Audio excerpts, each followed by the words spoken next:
베드로전서 4장. 그리스도께서도 육신의 고난을 받으셨으니 여러분도 그분과 같은 마음가짐으로 단단히 각오를 다지십시오. 그리스도를 위해 육신의 고난을 받은 사람들은 죄와는 이미 관계를 끊은 것입니다. 이제부터는 이 세상에서 육신으로 살아갈 여러분의 남은 생애를 인간의 악한 욕망에 따라 살아가지 말고 오직 하나님의 뜻에 따라 살아가도록 하십시오. 여러분도 과거에는 믿지 않는 이방 사람들이 하던 대로 방탕과 정욕과 술 취함과 흥청망청 퍼마시고 떠드는 향락과 잔치를 즐겼으며 또 무엇보다도 가증스러운 우상숭배에 빠져 살았으니 이제 그런 것들은 지난 일들로 충분합니다.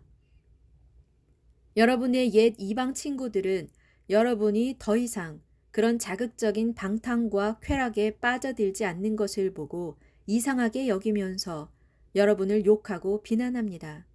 그러나 장차 그들은 산자와 죽은 자 모두를 심판하시는 분 앞에서 자기들이 행한 일들을 빠짐없이 죄다 실토해야 할 것입니다.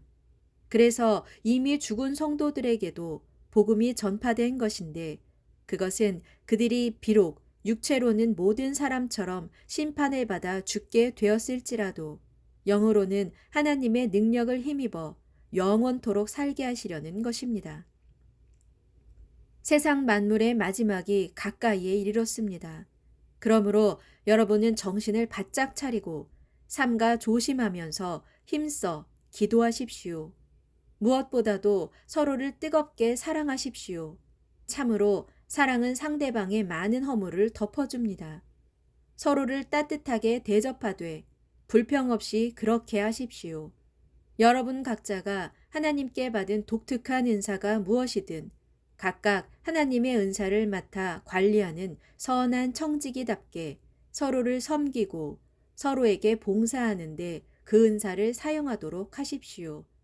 누구든지 모임에서 말씀을 전하는 사람은 오직 하나님의 말씀만을 전해야 하고 또 누구든지 봉사하는 사람은 하나님께서 공급해 주시는 힘으로 하는 것 같이 봉사하십시오.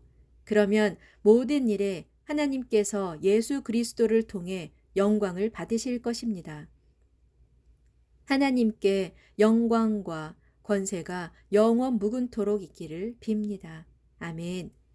사랑하는 형제들이여, 여러분을 시험하려고 닥쳐오는 크나큰 시련이 여러분 가운데 불길처럼 일어나더라도 무슨 기이한 일이라도 생긴 양 당황하거나 놀라지 마십시오.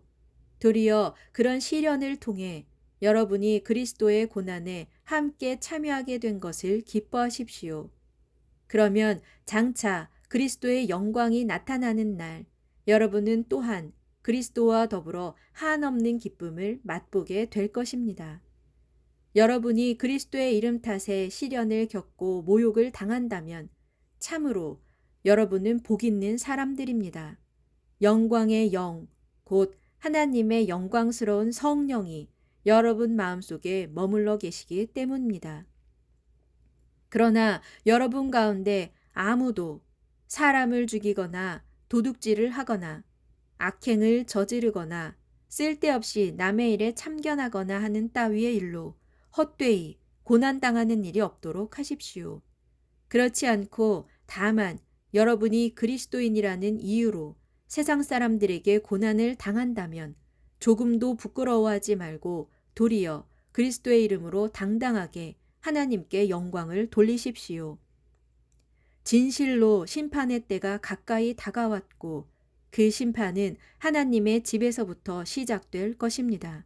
이처럼 하나님의 심판이 믿는 우리들에게서부터 먼저 시작된다면 하물며 하나님의 복음에 순종하지 않는 불신자들에게야 얼마나 그 결국이 두려운 것이겠습니까? 이와 같이 의인도 어렵사리 겨우 구원을 받는다면 하물며 경건하지 못한 사람들과 죄인들이야 과연 어떻게 되겠습니까?